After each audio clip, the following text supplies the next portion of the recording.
ang mga kwento ng pag-ibig, kwento ng buhay at kwento ng pag-asa dito sa Barangay Love Stories. Love Stories.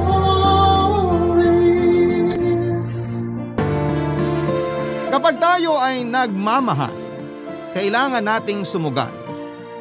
Kailangan nating ipagsapalaran ang ating puso para mahanap natin ang nakatakdang kapareha nito. Ikaw, kabarangay, anong mga bagay na ang ipinusta mo sa ngalan ng pag-ibig?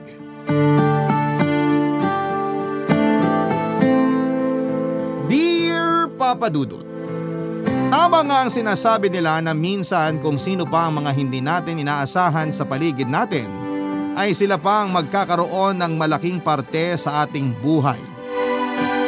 Ako nga pala si Edmond, 37 years old at 12 years nang cook sa isang hotel dito sa Maynila. Bata pa lamang ako ay mahilig na talaga akong magluto. Nakuha ko ang talentong ito mula sa aking nanay. Ako kasi ang palaging kanang kamay ng nanay ko sa kusina tuwing nagluluto siya sa bahay. Pagkatapos kong graduate ay ang pagluluto na ang ginawa kong propesyon. Nagsimula ako noon bilang taga-ihaw sa isang maliit na restaurant. Pork barbecue, chicken barbecue, steak kebab at burger patty. Yun ang karaniwang niluluto ko sa pinakauna kong trabaho. Sumunod akong napunta sa mas malaking restaurant kung saan ay naging line cook naman ako. Ang mga experience kong yon ang naging dahilan kung bakit ako napasok sa kusina ng isang hotel. Mula sa pagiging baguhan, mabilis na tumaas ang katayuan ko sa kusina dahil po sa sunod-sunod na pag-alis at pag-resign ng mga kusinero namin na mas nauna kesa sa akin. Kung may umalis ay may mga dumarating din naman at isa na doon si Ronald. Isang probinsyano mula sa Aklan. Sa mga unang buwan niya sa trabaho ay siyang naging tampulan ng tukso. Siya ang ginawang katatawanan sa kusina. Tahimik lamang kasi siya, Papa Dudut, at hindi lumalaban kaya malakas ang loob ng iba na siya'y tukso-tuksuhin. Sa aming lahat, ako lang ang tanging nakakita sa kakayanan ni Ronald sa pagluluto, Papa Dudut.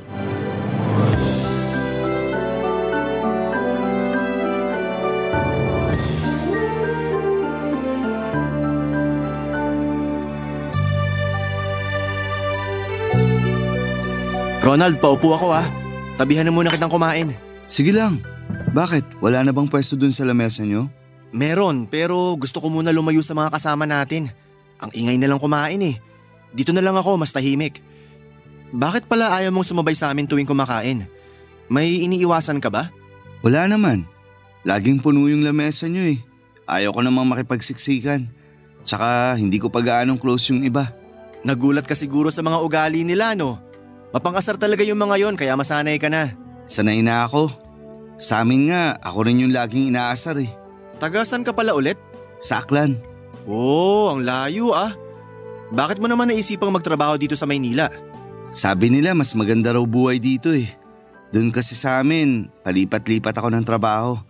Naisip ko na pwede ko namang subukan magtrabaho dito. Mas maraming opportunity. Balita ko, pinasok ka rito nung pinsan mo? Tama ba? Oo, ganun na nga ang nangyari. Sinong pinsan yun? Anong trabaho niya rito? Si Edward, service crew siya. Ah, si Edward. Magpinsan pala kayo nun?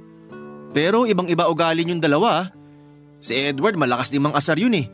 Lagi nga siyang tambay sa kusina para makadekot ng pagkain eh. Pero ikaw parang ang tahimik mo yata. O baka ngayon lang kasi bago ka pa lang. Dati na talaga akong ganito, tahimik lang. Pareho kami ng tatay ko na mahihain. Sa kanya ako nagmana eh. Ganun ba? Kaya naman pala tuwing nakikipagbiruan kami sa'yo, pangiti-ngiti ka lang. Pero alam mo, kung minsan, subukan mo ring lumaban. Nako, hindi ako pala away na tao. Hindi naman yun ang ibig kong sabihin. Ang sinasabi kong lumaban, kapag biniro ka, biruin mo rin. Para bang makipagsabayan ka? Gets mo ba? Ah, nakuha ko na. Pero bakit naman? Kailangan ba talaga yon? Kung gusto mo magbago pakikitungo nila sa'yo, yun ang gawin mo. Napapansin ko kasi na nabubuli ka nila nang hindi sinasadya kasi hinahayaan mo lang. Kapag inutusan ka nila na gawin yung trabaho nila, huwag kang pumayag. Okay lang naman sa akin yun. Talaga? Bakit naman? Kung ako sa'yo, hindi ako papayag. Kasi doon ako natututo. Hindi man halata sa akin pero mas gusto ko yung mga bagay na challenging. Kahit bigyan pa nila ako ng 5 putahe na sabay-sabay kong lulutuin, ayos lang yun. Kaya ko naman. Ang problema kasi sa ganun, mas magiging mabigat na ngayon yung trabaho mo kaysa sa sahod na nakukuha mo. Sabi nga nila, dapat magtrabaho ka base sa sahod na ibinibigay sa'yo. Kapag nagpapagod ka sa wala, ikaw din lang yung lugi. Hindi naman ako lugi kung may natututunan naman ako. Tsaka mahal ko ang pagluluto kaya hindi mabigat yun para sa akin. Ibang klase ka pala. Naging all around ka na tuloy dahil sa ginagawa mo. Kulang na lang maghugas ka na rin ng pinggan eh. Huwag mo sabihin na naghuhugas ka rin ng pinggan.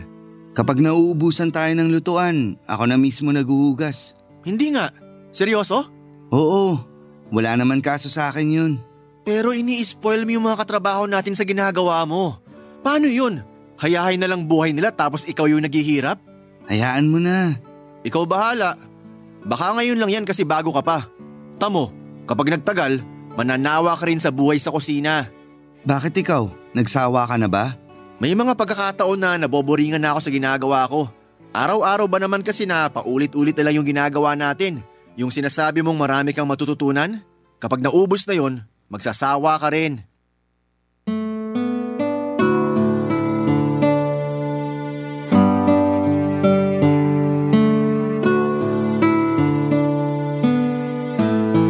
Papadudod simula nung araw na yon ay ako na ang laging nilalapitan ni Ronald. Doon na nagsimula ang pagkakaibigan naming dalawa at para sa akin, ayon ang pinakamagandang desisyon na ginawa ko dahil malaki ang naitulong sa akin ni Ronald sa buhay ko. Papadudot ang kusina sa hotel na pinagtatrabahuhan namin ay nahahati sa 6 na station.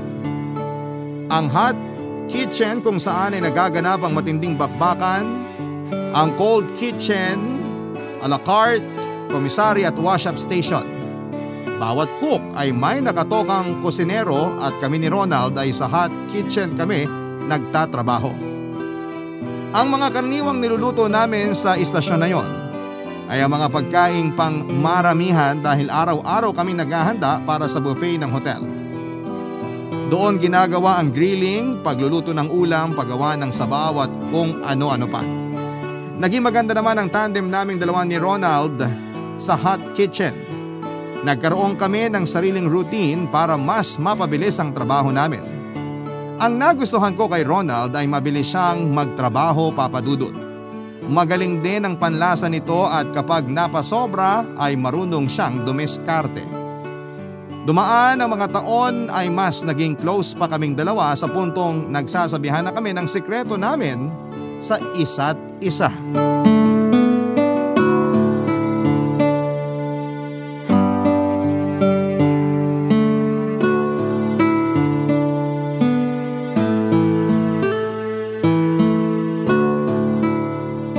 Uy, Ronald!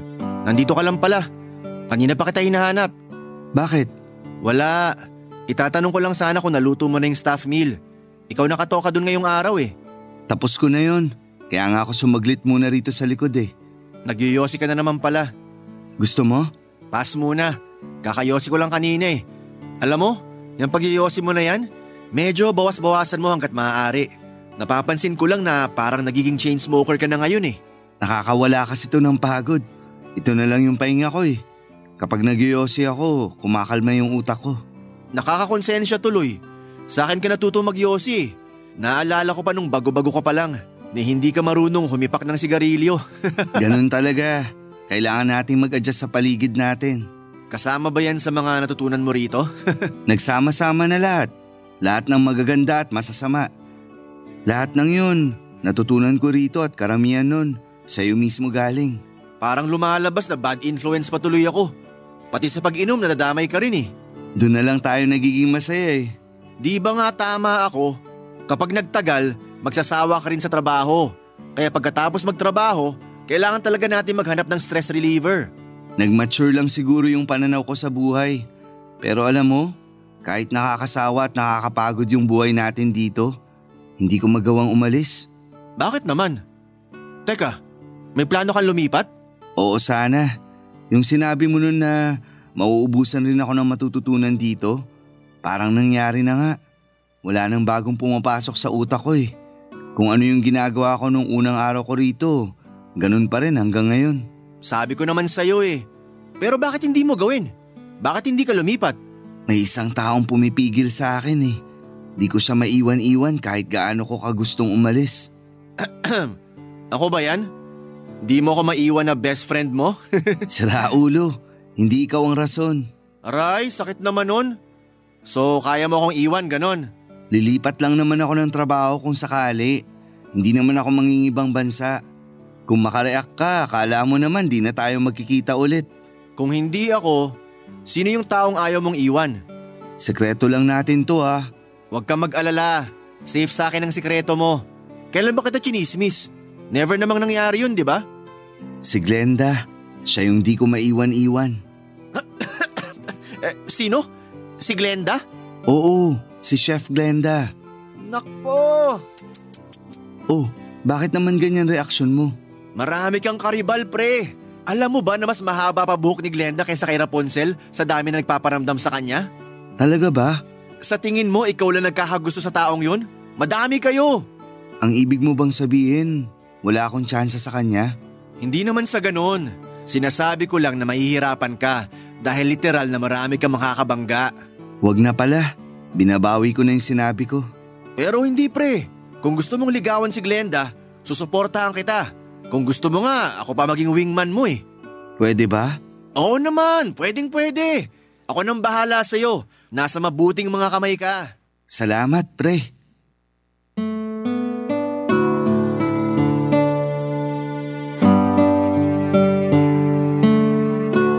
Papadudot katapat lang ng hot kitchen ay ang station naman ng cold kitchen. Ang namamahala rito ay walang iba kundi si Chef Glenda na katulad ko ay matagal na ring nagtatrabaho sa hotel.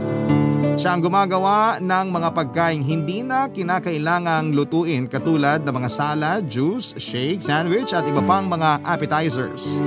Hindi na nakapagtataka kung bakit nagkagusto si Ronald kay Glenda. Maganda kasi siya, makinis ang balat nito at matangos ang ilong at may maikling buhok na bumagay sa bilugan niyang mukha. Tahimik lamang si Glenda at may pagka-misteryosa.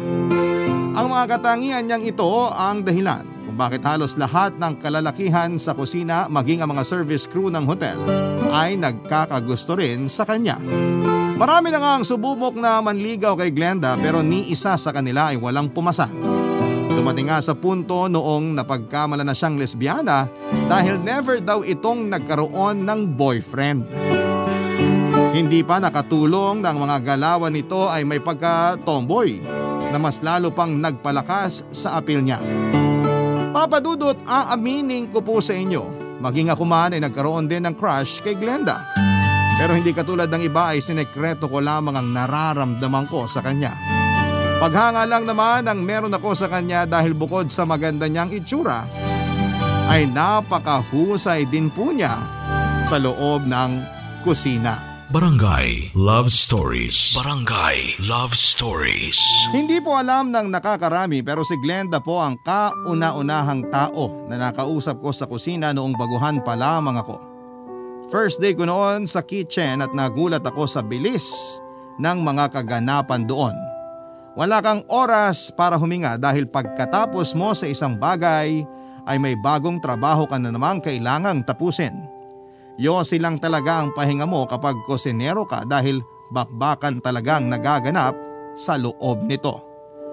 Tarantang-taranta ko noon sa unang araw ko sa trabaho. Sunod-sunod ba naman kasi ang ipinag-utos sa akin. Nasakto kasi na mayroong event sa hotel noong araw na yon at kalahati ng mga cook ay naghahanda para sa debut ng isa sa mga guest namin. Sa akin po ibinili ng buffet at mag-isa lamang akong namuno sa hot kitchen noon. Sabay-sabay na nakasalang ang mga ulam tulad ng dinuguan, beef steak, kare-kare, chop suey at pati mga soup of the day. Nang mga oras na yon ay napansin ni Glenda na nagpapanik na ako. Kaya naman tinulungan niya ako sa pagluluto. Dahil wala naman siyang ginagawa sa istasyon niya ay naghati kami ng mga gawain. Doon na nga po nagsimula ang appreciation ko kay Glenda. Sobrang namangha ako sa bilis niya sa kusina. Para siyang kuneho kung gumalaw kumpara sa akin na usad pagong lamang noon. Simula noon ay si Glenda na ang naging inspirasyon ko para mapagbuti ang trabaho ko.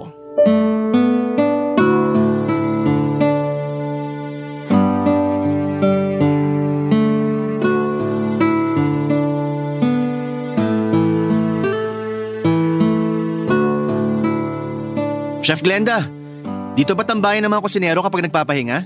Dito nga. Malapit lang kasi sa kitchen tsaka mabilisang break lang naman meron tayo. Kaya dito na kami sa parking lot tumatambay kapag nagpapahinga. Sakto, maaliwalas dito. Ang init sa loob ng kusina eh. Para kang nasa impyerno. Kamusta naman first day mo?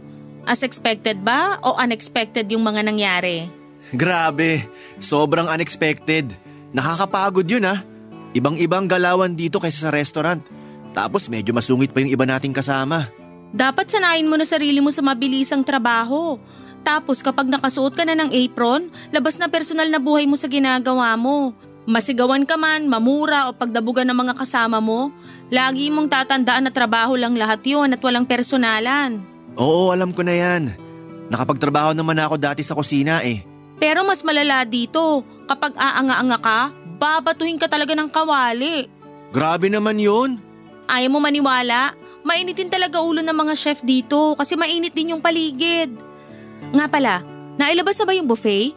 Oo, kinuha na ng mga service crew. Pagkatapos ko sa huling putahe, lumabas na agad ako. Kailangan ko ng sariwang hangin matapos ang mahabang bakbakan. Eto Yossi gusto mo? Mentol ba yan? Sige, paisa nga. Oh, lighter. Salamat.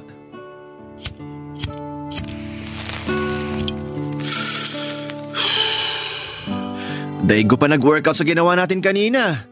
Hindi ko inaasahan na ganun pala kabigat yung trabaho dito sa kusinang to.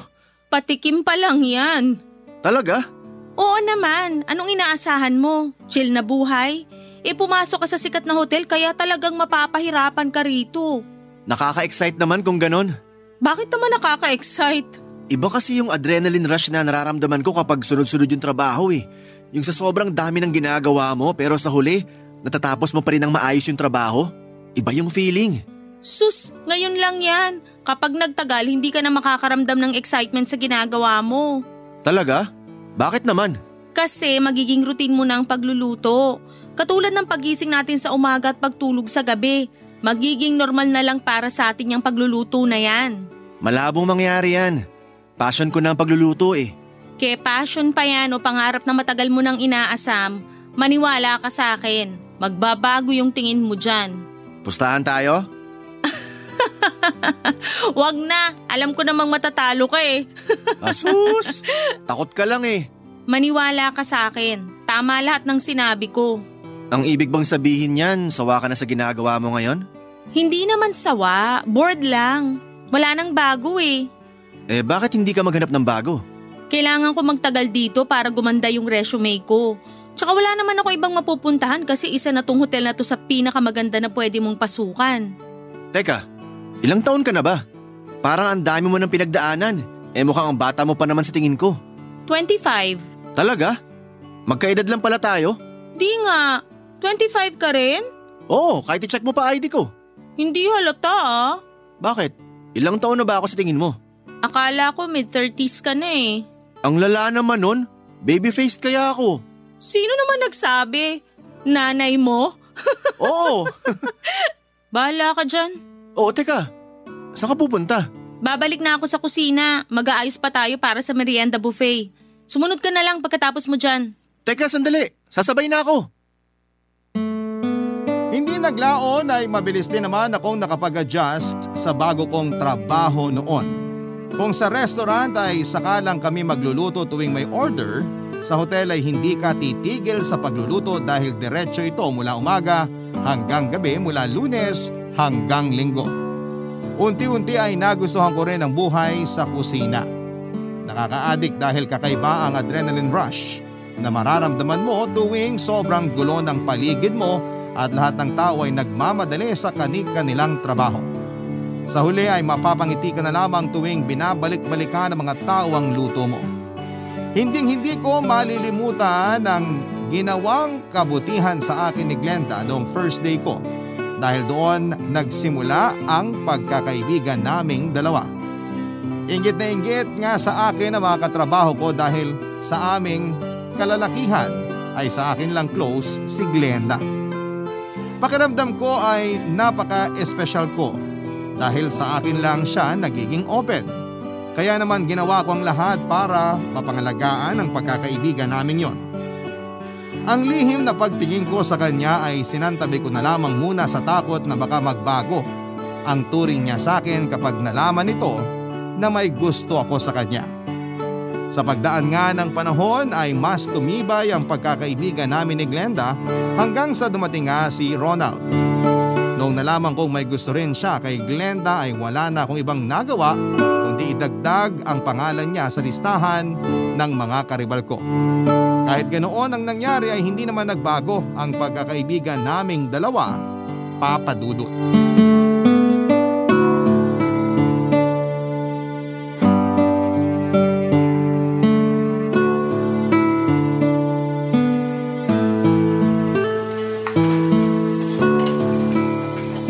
Pre, kumusta? Luto na ba yung para sa buffet? Patapos na. 2 na lang kulang. Saan ka ba kasi galing? Galing ako sa cold kitchen. Tinulungan ko si Glenda. Naka-leave yung kasama niya eh. Kawawa naman, natambakan ng trabaho. Kaya tinulungan ko na. Paano naman ako? Ikaw talaga. Basta pagdating sa babae, napakabilis mo. Minsan na nga lang magpatulong yun eh. Alam mo, si Glenda, madiskarting tao yan. Kaya kapag humingi siya ng tulong sa'yo, tulungan mo. Kasi hindi yan nagpapatulong talaga. Sus, dami pa sinabi. Tulungan mo na lang ako rito para matapos na to. Amin na, ako na dyan. Malapit na yan maluto. Maghahanda lang ako ng rekado para sa staff meal. O sige. Sandali lang. Nagsiselos ka ba? Ano? Nagsiselos ka ba na close kami ni Glenda? Ba't naman ako magsiselos? Syempre, may gusto ka sa kanya eh. Hindi ako nagsiselos. Kung ano-anong iniisip mo dyan. Magluto ka na lang kaya. Alam mo pre, hindi mo kailangan magselos kasi matagal na kami magkaibigan ni Glenda. Close na talaga kami noon pa. Kaya yung pagiging malapit namin sa isa't isa, walang mali siya yun. Oo na. Ay sus, nagsiselos nga. Maganda nga yun na close kami eh. Kasi mas nagagampanan ko yung role ko bilang wingman mo. Di mo ba alam na sinimulan ko na yung trabaho ko? Nilalakad na kita kay Glenda. Totoo ba? Oo naman. Anong sabi mo sa kanya? Alam na ba niya na gusto ko siya? Siyempre dapat dahan-dahanin lang natin. Huwag natin siyang biglain. Hindi pa niya alam na may gusto ka sa kanya. Ang ginagawa ko tuwing magkausap kami, lagi kitang binabanggit. Para bang mind conditioning lang? Siyempre iba kapag lagi niyang naririnig yung pangalan mo. Mananatili yun sa isip niya. Baka nga mapanaginipan ka pa niya eh.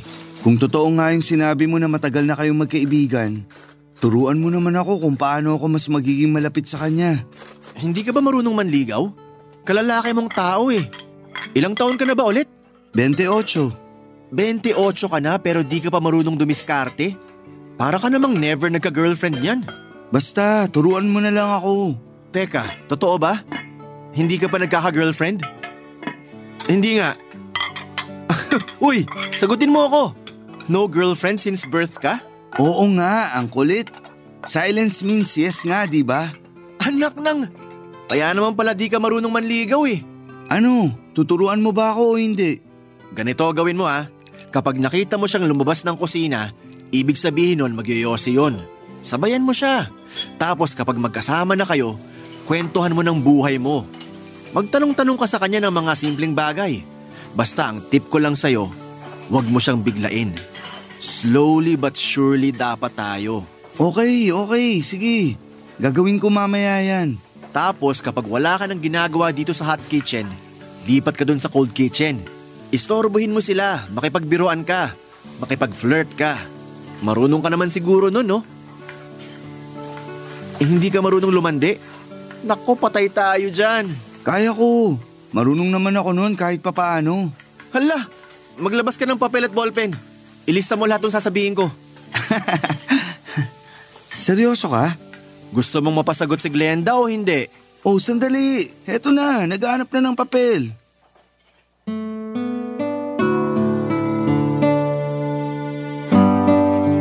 Papadudot, binigyan ko si Ronald ng listahan ng mga bagay na gusto ni Glenda para mas tumaas pa ang tsansa nito na mapansin siya ng chef namin. Sa tagal ng pinagsamahan naming dalawa ay marami na akong alam tungkol kay Glenda. Katulad na lamang tuwing naglalaro kami sa mall, mahilig siya sa sports na archery at bowling. Kada sahuran ay lumalabas si Glenda para gumimik kasama ang mga kaibigan niya mula sa ibang propesyon. Kapag busy sila ay ako at ilang piling kusinero ang kasama niyang umiinom sa labas. Birang iniinom nito kapag gusto niyang mag-chill, samantalang tequila naman ang iinumin niya kapag gusto niyang magwalwal buong magdamag.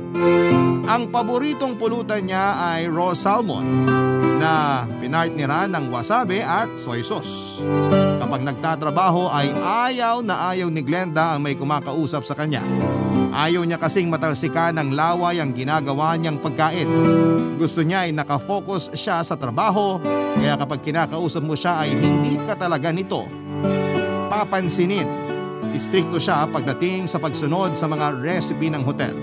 Ayaw niya sa mga tansya lamang. Kung ano ang nakalagay sa standard cookbook ng hotel ay yun ang dapat na masusunod. Hindi rin niya gusto sa mga taong madrama. Tuwing may issue na tungkol sa trabaho, hanggat maaari ay umiiwas siya rito at hindi nakikialam. Papadudot, lahat na yata ng tip na alam ko ay ibinigay ko na nga kay Ronald. Alam ko kasi, Papadudot, na tulad ng iba ay mahihirapan din siyang ligawan si Glenda dahil mapili nga ito. Pero wala naman sigurong mawawala kung susubukan ni Ronald ang swerte niya.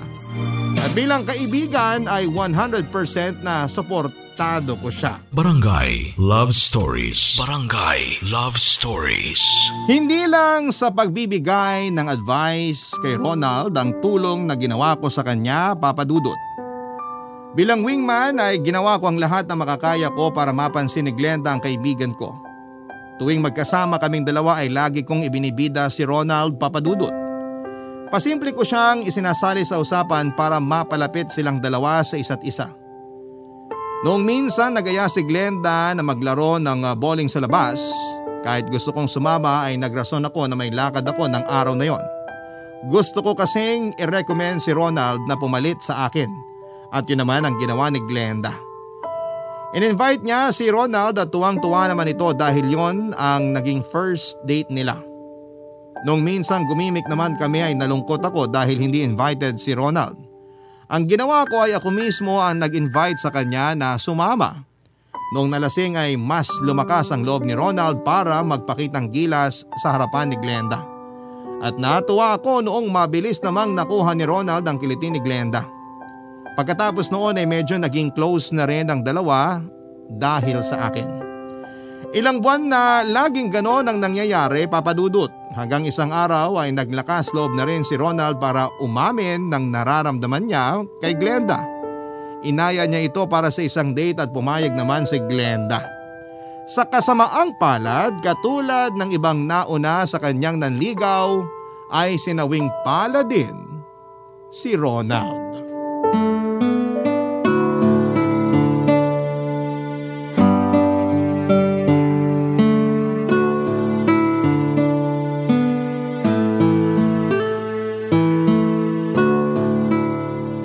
Sige, mauna na kayo.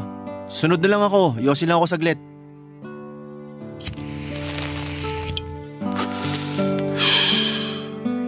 Oh, Ronald! Anong ginagawa mo dito? Di ba day off mo ngayon? Oo, wala akong pasok.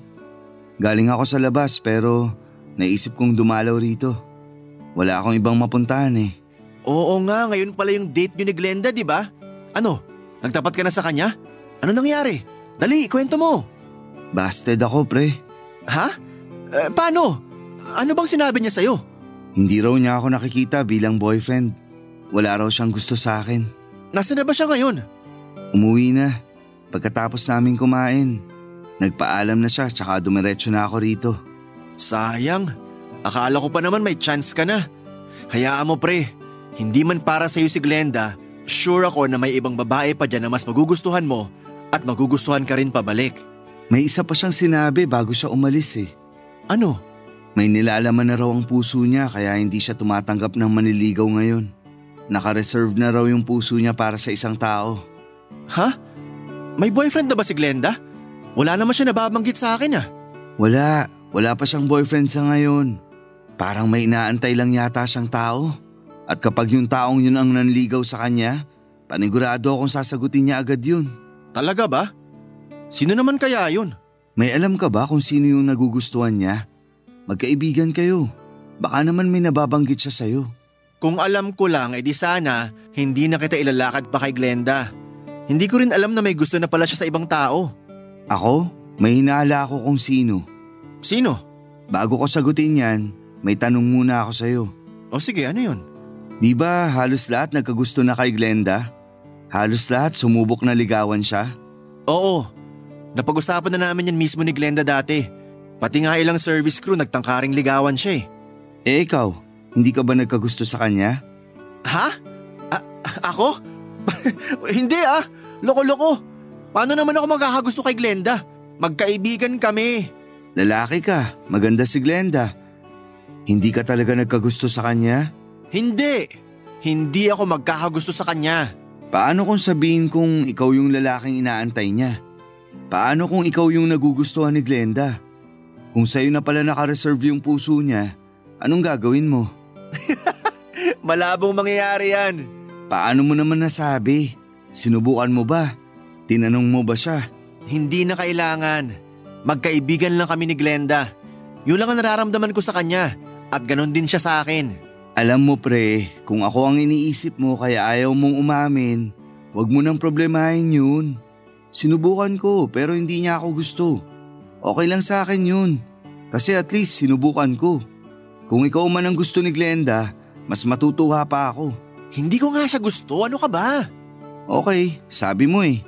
Basta ako, iba yung nakikita ko tuwing magkasama kayo. Kung ako sa'yo, sundin mo kung anong nasa puso mo para wala kang pagsisiyan sa uli. Nabroken ka lang kung ano-ano lang pinagsasabi mo. Bahala ka dyan. Mauna na ako sa loob. Hinahanap na nila ako. Inom na lang tayo mamayang gabi para madamayan kita dyan sa puso mong sawi. Sige na, ingat ka pa uwi. Nang panahon na yon ay hindi ko alam kung ano ang gagawin ko sa impormasyong napag-alamanan ko. Hindi ko kasi alam kung seryoso ba si Ronald sa mga sinasabi niya o nagbibiro lamang siya. Pero aminin ko na nabuhayan po ako ng dugo sa mga nalaman ko. Hindi ko lubos akalain na magkakagusto rin pala sa akin ng isang katulad ni Glenda. Ayon kay Ronald ay pareho lang daw naming itinatago ang nararamdaman namin para sa isa't isa. Sa katunayan ay matagal na raw niya itong napapansin. Tuwing nakatingin si Ronald kay Glenda ay nasa akin naman ang tingin nito. Kaya naman kahit na hindi sabihin ni Glenda ang totoo ay alam na raw ni Ronald na may gusto siya sa akin. Papadudot hindi ko alam na matagal na palang nag-aantay si Glenda pero pakiramdam daw niya ay hindi ko siya gusto dahil ni isang beses ay never daw akong nagpakita ng anumang interes sa kanya na higit pa sa pagkakaibigan lang. Pero sa side ko naman ay ayaw ko lang talagang mag-first move sa kanya dahil alam kong mababasted lang din ako katulad ng nangyari sa mga kasamahan ko. Yun pala, sa mga taong kakasama kami ay pareho lang pala kaming nagtataguan ng feelings. Sa pagkakataong yon, si Ronald naman ang nagbigay sa akin ng gift. Tuwing day off daw ni Glenda, alas 6 ng umaga ay nagpupunta siya sa isang cafe.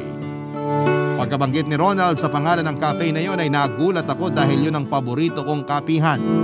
Papadudot, yun na raw ang senyales na dapat ko nang aminin kay Glenda ang nararamdaman ko at yun na nga po ang ginawa ko.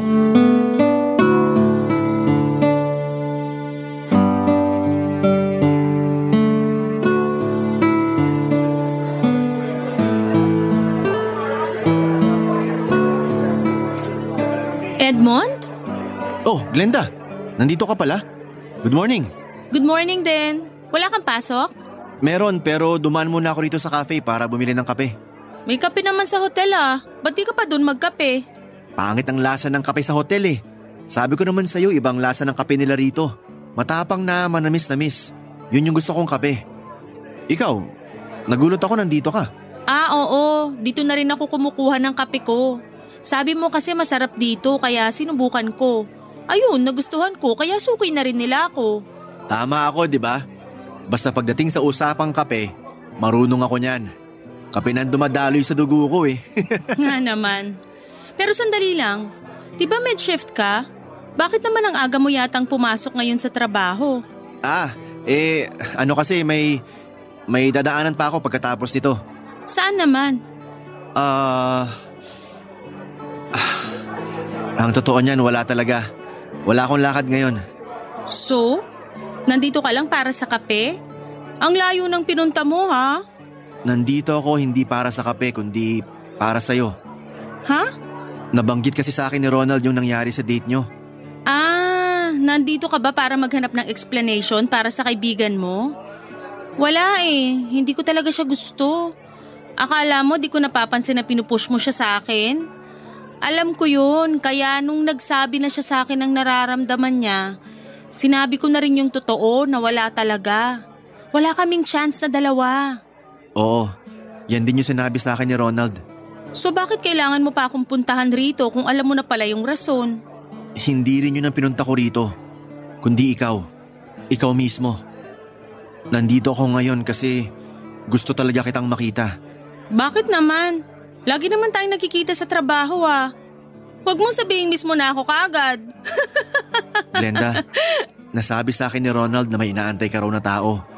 Kaya kahit gaano pa karaming manligaw sa'yo, walang pumapasa. Totoo ba yun?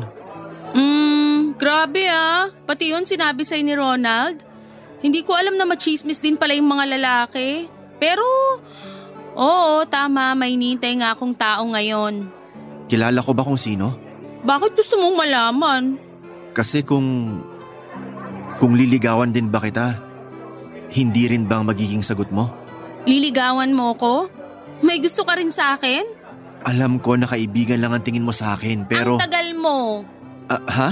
Ang tagal mong umamin, yan yung inaantay ko sa'yo Yung umamin ka na gusto mo ko kasi ang totoo, ikaw nga yung taong hinihintay ko, Edmond.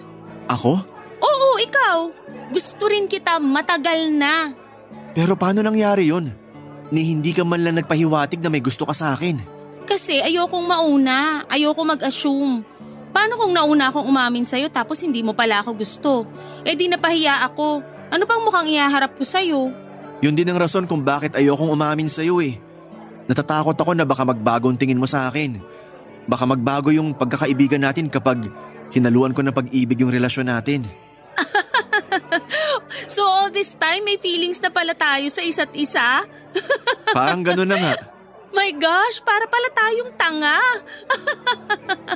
Ang tanda na natin pero nagkakahiyaan pa tayo. Pero totoo nga. Totoo ba tong mga sinasabi mo? May gusto ka sa akin? Oo nga. Ano, manliligaw ka ba? Kasi pag oo, sasagutin na kita. Mabilis na kumalat sa kusina ang balitang girlfriend ko na nga si Glenda.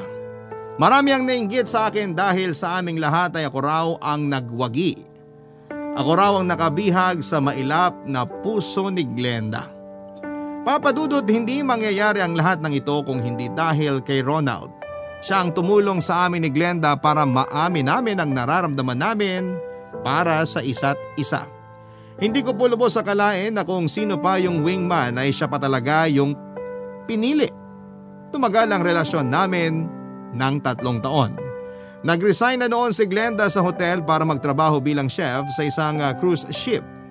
Sa kabilang banda ay nanatili kami ni Ronald sa trabaho namin.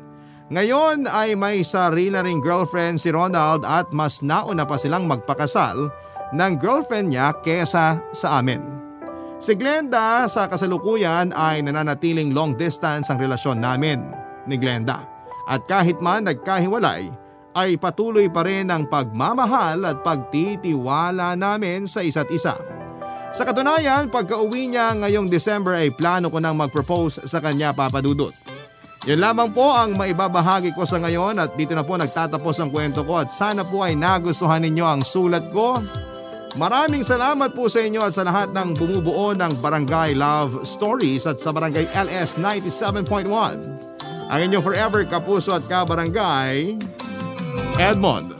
Nagustuhan ng iyong napakinggan? Ituloy yan via live stream sa www.gmanetwork.com/radio. Barangay LS 97.1 Forever.